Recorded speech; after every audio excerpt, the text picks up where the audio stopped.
నేనెప్పుడైనా demotivate అయినప్పుడు, లేదా నిరుత్సాహం అనిపించినప్పుడు, నేను ఎలా వాటి నుంచి బయటపడి మళ్ళీ మోటివేట్ అయ్యేదాన్ని, లేదా యాక్టివ్ అయ్యేదాన్ని అనే విషయాన్ని, నా అనుభవాన్ని మీకు షేర్ చేయాలి అనిపించింది.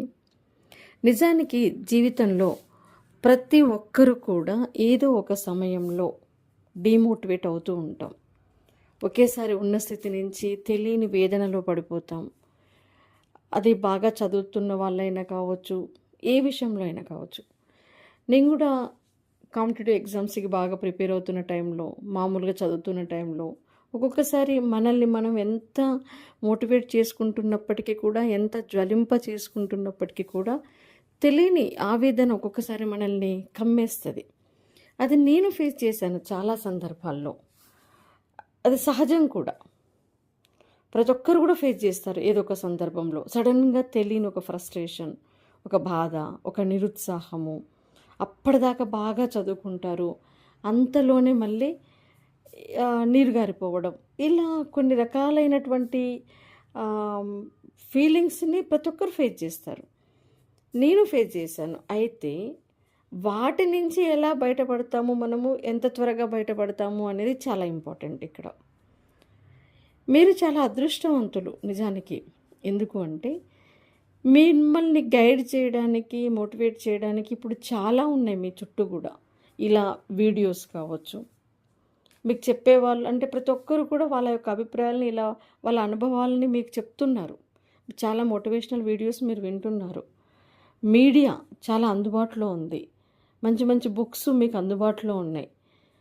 మీరు ఇంకా మాతో కంపేర్ చేస్తే చాలా లక్కీ ఫెలోస్ అన్నట్టు. ఇంకా ఎప్పుడైనా మీకు ప్రేరణ తగ్గింది అన్నప్పుడు ప్రేరణ పొందడానికి చాలా మార్గాలు ఉన్నాయి. బట్ మాకు అలా లేకుండా ఉంటుంటే, ఈ ఇంటర్నెట్, మీడియా, యూట్యూబ్ ఇవన్నీ మాకు తెలీదు. చదివితే మంచి పుస్తకాలు, లేకపోతే మాటలు అంతే.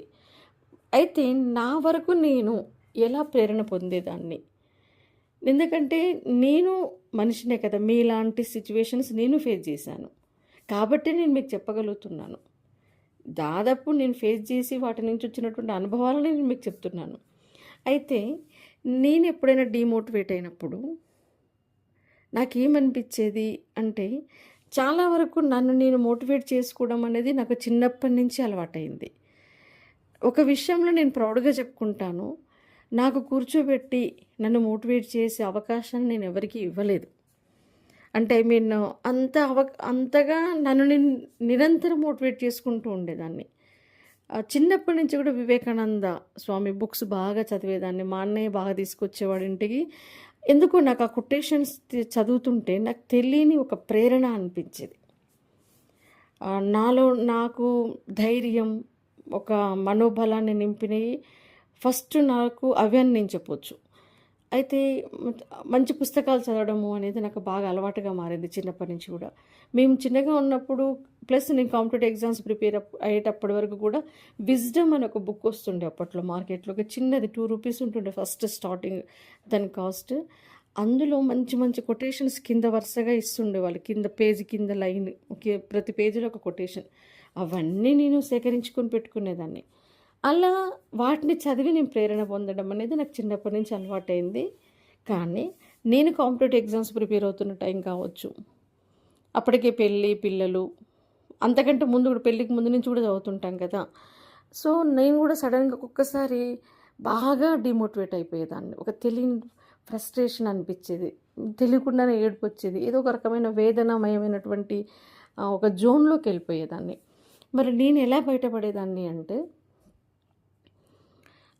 వాటి నుంచి మ్యాక్సిమం తొందర బయటపడేదాన్ని. అలా నాకు అనిపించినప్పుడు ఫస్ట్ నేను చేసే పని ఏంటో తెలుసా? ఫ్రెష్గా మొహం కడుక్కునేదాన్ని. నిజం, ఇది చెప్తున్నాను. అది ఎంత బాధలో ఉన్నా, ఎలా ఉన్నా ఫ్రెష్గా ముఖం కడుక్కునేదాన్ని. నాతో నేను ఒక ప్రశాంతంగా ఒక దగ్గర కూర్చొని, నాతో నేను అంటే ఒకవేళ చదువుతున్నప్పుడే సడన్గా నాకు మూడ్ ఆఫ్ అయింది, ఫ్రెష్గా మొహం కడుక్కునేదాన్ని. అలాగే రీడింగ్ చైర్లో కూర్చొని నాతో నేను మాట్లాడుకునేదాన్ని. నిజం చెప్తున్నాను. సిచ్యువేషన్ని నాకు నేను అర్థమయ్యేటట్టుగా విశ్లేషించుకునేదాన్ని. ఇప్పుడు నేను చదవకపోతే ఎలా, నేను డీమోటివేట్ అవుతే ఎలా, ఇలా నిరుత్సాహపడితే ఎలా, నేను చదవాలి కదా, ఇది నాకు చాలా అవసరం. నేను ఇది సాధించకపోతే ఎలా ఉంటుందనే సిచ్యువేషన్‌ని నాకు నేను చూయించుకునేదాన్ని. సాధిస్తే ఎలా ఉంటుంది అనే సిచ్యువేషన్‌ని గూడా నాకు నేను చూయించుకునేదాన్ని. రెండిటిని గుర్తు చేసుకునేదాన్ని. ఒకవేళ నేను ఒకటి అనుకున్నది సాధించకపోతే, నేనంటూ లైఫ్‌లో ఎదగకపోతే నా పరిస్థితి ఏంది? ఎదిగిన తర్వాత నేను ఎలా ఉండబోతున్నాను? ఈ రెండిటిని మళ్ళీ నేను గుర్తు చేసుకునేది. నా అంతరాత్మ గుర్తు చేసుకునేది. ఖతం. నిజంగా చెప్తున్నాను. ఎక్కడ లేని తెగింపు, ఒక డిజైర్, ఒక నిజంగా చెప్పాలంటే ఒక ఫైర్ జనరేట్ అయ్యేది. మళ్ళీ ప్రశాంతంగా కూర్చున్న దానివల్ల లేచి నిలబడేదాన్ని, మళ్ళీ పుస్తకం పట్టేదాన్ని. ఇంకా అంతేకాకుండా నేను ఎక్కువగా డీమోటివేట్ అయినప్పుడు ఏం చేసేదాన్ని అంటే మంచి మోటివేషనల్ సాంగ్స్ కూడా వినేదాన్ని. అప్పట్లో నేను కాంపిటేటివ్ ఎగ్జామ్స్ ప్రిపేర్ అవుతున్నప్పుడు డైలీ ఉదయం, సాయంత్రం, మధ్యాహ్నం నేను ఎక్కువగా వినే పాటే ఉంటుండే తెలుసా? సుద్దాల అశోక్ తేజ సార్ రాసినటువంటి అది భద్రాచలం మూవీలో ఒకటే జననం ఒకటే మరణం. అసలు 4 లైన్లు వినగానే నిద్రపోయేటోడు కూడా లేచి కూర్చోవాలి. అంతగా ఇన్స్పిరేషన్ అనిపించేది ఆ సాంగ్ వింటుంటే. ఈ సాంగ్ తర్వాత మౌనంగానే ఎదగమని, నా ఆటోగ్రాఫ్ మూవీలో సాంగ్, ఇలాంటి కొన్ని మోటివేషనల్ సాంగ్స్ ఉంటుండే. అవి నేను మొబైల్లో పెట్టుకుని ఖచ్చితంగా వాటిని డెఫినెట్గా నేను రోజు ఒకసారి అది దాన్నేమంటారు సుప్రభాతం విన్నట్టుగా వినేదాన్ని అలాంటి సాంగ్స్ని. పొద్దున్న నేను కిచెన్లో నేను కుకింగ్ చేస్తుంటే ఆ మొబైల్లో ఆన్ చేసి ఇట్లా మొబైల్ దానికి నిలబెట్టేదాన్ని కుకింగ్ ప్లాట్ఫామ్ మీద. ఆ పాట వినేదాన్ని. అంటే ఒకవేళ నాకు నిరుత్సాహం అనిపిస్తున్నా ఇమీడియట్గా అలాంటి సాంగ్స్ వినడం ద్వారా ప్రేరణ పొందగలిగేదాన్ని. అదేవిధంగా బుక్స్ బాగా చదివేదాన్ని. ఖచ్చితంగా డైలీ కాసేపు ఏదన్నా ఒక జనరల్ బుక్, నా subject books and competitive exams బుక్సే కాకుండా మోటివేషన్ కలిగించే విధంగా ఎండమూరి వీరేంద్రనాథ్ గారిది విజయానికి 5 మెట్లు పుస్తకం బాగా నాకు బాగా మంచిగా అనిపించేది. ప్రతి సమస్యకి అక్కడ పరిష్కారం దొరుకుతుందన్నట్టుగా అనిపించేది. భగవద్గీత చదివేదాన్ని. అందులో ఉన్నటువంటి భగవద్గీతలో ఉన్నటువంటి మెయిన్ కొటేషన్స్ రూపంలో ఉన్నటువంటి పుస్తకాలు ఉంటాయి చూసారా, అలాంటివి చదివేదాన్ని. తర్వాత వ్యక్తిత్వ వికాసము అని సి నారాయణరావు గారు రాసినటువంటి పుస్తకం ఒకటి ఉంటుండే, సి నరసింహారావు గారు రాసిన పుస్తకం. అప్పుడు మాకు అందుబాటులో ఉన్నాయి అవి. ఆ తర్వాత రాబిన్ శర్మ గారి మోటివేషనల్ బుక్స్ చదవడం అనేది అలవాటు అయిపోయింది నాకు. కానీ ఫస్ట్ అయితే వీటిని చదివేదాన్ని. వివేకానంద గారి కొటేషన్స్ ఎప్పుడు నా దగ్గర హ్యాండ్ బ్యాగ్లో కూడా క్యారీ అవుతుండే. సో ఇలా మనసు బాగాలేనప్పుడు, డల్ అయినప్పుడు మంచి మోటివేషనల్ సాంగ్ వినడము అదైతే కంపల్సరీ చేసేదాన్ని.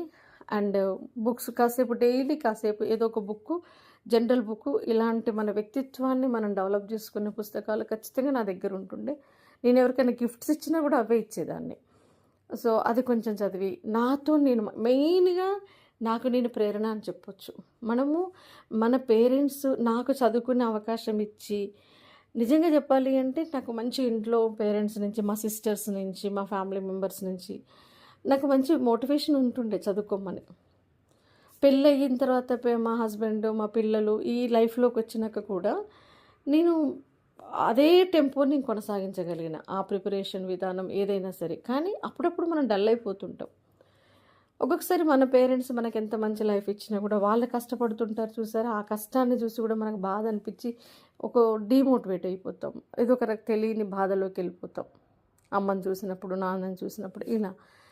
సో ఒక్కొక్కసారి సిచ్యువేషన్స్, మన చుట్టూ ఉన్నటువంటి పరిస్థితులు, మనల్ని ఎవరైనా మోసం చేసినా, మనల్ని ఎవరైనా బాధ పెట్టినా, మనల్ని ఎవరైనా కించపరిచినట్టు మాట్లాడినా, లేకపోతే మన ఆర్థిక పరిస్థితులు, మన కుటుంబ పరిస్థితులు, ఇవన్నీ కూడా మన మీద ప్రభావం చూపిస్తాయి. డెఫినెట్లీ ఇది 100% జరగదు అంటే అది అసత్యం అవుతుంది. కానీ ఆ టైంలో మనము అక్కడే ఆగిపోయామా, మళ్ళీ మనల్ని మనం నిలబెట్టుకున్నామా అనేదే మన లైఫ్ను నిర్ధారిస్తుంది. సో ఇలా నాకు బాధ కలిగినప్పుడు, ఎవరన్నా నన్ను బాధ పెట్టినా, ఎవరన్నా బాధ పెట్టినా, వాళ్ళన్న మాటలు నన్ను ఇబ్బంది పెట్టినా, నేను నా జోన్లోకి వెళ్ళిపోయేదాన్ని. నిజంగా చెప్తున్నాను. వాళ్ళ జోన్లోకి వెళ్ళి వాళ్ళతో ఫైట్ చేయకపోతుంటే నా జోన్లోకి నేను వెళ్ళిపోయేదాన్ని. వాళ్ళకి వెళ్ళిపోయి నాతో నేను మాట్లాడుకునేదాన్ని. ఓకే, ఇప్పుడు వాళ్ళు పెట్టిన దానికి నేను రెస్పాండ్ అవ్వడం అవసరమా? అయితే నేను వాళ్ళకి ప్రయారిటీ ఇచ్చినట్టు అవుతాను. వాళ్ళ మాటలని పట్టించుకోవద్దు. ఇవన్నీ కాదు, నాది వేరే, నా ప్రపంచం వేరే, నేను సాధించాల్సిన పని వేరే ఉంది, నా బాధ్యత వేరే ఉంది. ఇలా నాకు నేను సర్ది చెప్పుకొని ఇప్పుడు మురిగే వాళ్ళంతా తర్వాత ఎలాగో అయినా వాళ్ళు ఎటన్నా పోనీ నాకేంటి, ఇలా నాతో నేనే అనాలిసిస్ చేసుకునేదాన్ని. చెప్పాను కదా, ప్రతి విషయాన్ని కూడా ఇది జరగకపోతే ఏంటి, జరిగితే ఏంటి, మొండి దాన్ని నేను నిజంగా చెప్పాలి అంటే ఇది చేయాలి అనుకుంటే అది చేసి తీరేదాన్ని. ఇంకొక వీడియోలో నేను చెప్తాను అసలుకి ఒక్కొక్కసారి నేను ఎలాంటి సిచ్యువేషన్స్ ఫేస్ చేశాను, ఎంత మొండిగా పోరాడాను అనే విషయాలకి కొన్ని ఎగ్జాంపుల్స్ చెప్తాను. ఒక్కొక్కసారి నాకే ఆశ్చర్యం అనిపిస్తుంది, ఇంత మొండి నాకు అనిపిస్తుంది. ఆ తర్వాత అట్లాంటి సందర్భాల్లో నేను ప్రౌడ్గా ఫీల్ అయ్యాను. ఆ మొండితనమే నన్ను నిలబెట్టిందని చాలా సందర్భాల్లో నేను అనుకున్నటువంటి సందర్భాలు ఉన్నాయి. ఎంత ఆ టైంలో ఇంకెవరైనా సరే గెటాన్ కాలేరు అనుకున్న సిచ్యువేషన్స్ కూడా నా మొండితనంతో నేను సక్సెస్ కాగలిగాను, లేచి నిలబడగలిగాను. అంటే పడ్డప్పుడు నన్ను లేపే అవకాశం కావచ్చు, నన్ను మోటివేట్ చేసే అవకాశాన్ని నేను ఎవరికీ ఇవ్వలేదు. ఫస్ట్ ఆఫ్ ఆల్ నేను విడమర్చి నా మానసిక స్థితిని కూడా ఎవరికి చెప్పకపోతుంటేని, ఎందుకంటే నాకు ఆ కాన్ఫిడెన్స్ ఉంది, నన్ను నేను మళ్ళీ స్ట్రైట్ అప్ చేసుకోగలుగుతాను, నిలబెట్టుకోగలుగుతాను అనేది విషయాన్ని విశ్లేషించుకునేదాన్ని. ఇప్పుడు నేను బాధపడితే ఏమవుతుంది, దానివల్ల జరిగే నష్టాన్ని నాకు నేను విశ్లేషించుకునేదాన్ని. మంచి మైండ్ ఫ్రెష్గా ఉంచుకునేదాన్ని. అంటే ఫ్రెష్గా అంటే హ్యాపీగా లేనటువంటి కండిషన్స్లో కూడా నా గోల్ మీద నేను ఫోకస్ పెట్టగలిగేదాన్ని అన్నట్టు. తర్వాత ఇలా మోటివేషన్ కలిగించే సాంగ్స్ వినేదాన్ని. కొన్ని మూవీస్ కూడా నాకు చాలా మోటివేషన్ ఇచ్చేది. నిజంగా చెప్పాలి అంటే పలానా సినిమాలో ఒక హీరో మంచి ఆఫీసర్, ఒక హీరోయిన్ మంచి ఆఫీసర్ అంటే అలా నేను జాబ్ సంపాదించాలి, అలాంటి గోల్స్ అన్నట్టు. అప్పుడు ఉన్నటువంటిది సిచ్యువేషన్ అదే కాబట్టి మాకు దాని నుంచే నేను ప్రేరణ పొందేదాన్ని. నా ఫ్యామిలీని చూసుకున్నప్పుడు నేను ఎదిగి చూపించాలి ఇలా అన్నట్టు. నా కుటుంబ పరిస్థితుల నుంచి మెయిన్గా నాకు నేను మోటివేషన్ చాలా సందర్భాల్లో ఇచ్చుకున్నాను అన్నట్టు. నన్ను నేనే పడ్డప్పుడల్లా నిలబెట్టుకునేటువంటి మానసికంగా ఫస్ట్ నుంచి కూడా అట్లా అందుకని మీకు చెప్పాను ఒక వీడియోలో, మనతో మనం మాట్లాడుకుంటే చాలా 1,00,000 సమస్యలకు పరిష్కారం దొరుకుతుంది. గుర్తుపెట్టుకోండి, వేరే వాళ్ళ దగ్గర మాట్లాడితే సమస్య ఎక్కువ కావచ్చు, లేకపోతే ఒక విషయాన్ని వేరే వాళ్ళ దగ్గర చర్చించిన తర్వాత మనకి మళ్ళీ అనవసరంగా ఇక్కడ చెప్పామా అన్న ఫీలింగ్ రావచ్చు. నీతో నువ్వు మాట్లాడుకో, నీ సమస్య ఏంటనేది నీకు చెప్పుకో, నీ మనసే నీకు మళ్ళీ సమాధానం చెప్తుంది, పరిష్కారం చూపిస్తుంది. ఇది నేను ఎక్స్పీరియన్స్ ద్వారా చెప్తున్నాను. మీ మనసు బాగాలేనప్పుడు కూడా కాసేపు ప్రశాంతంగా మీ జోన్లోకి వెళ్ళిపోండి, మీతో మీరు మాట్లాడుకోండి, మీకేం కావాలి, ఏం సాధించాలి, మీతో మీరు గట్టిగా చెప్పుకోండి. మంచి మోటివేషనల్ సాంగ్స్ వినండి, మంచి మోటివేషనల్ కొటేషన్స్ చదవండి, కానీ ఆపకండి, ఎక్కడ కూడా ఆపకండి.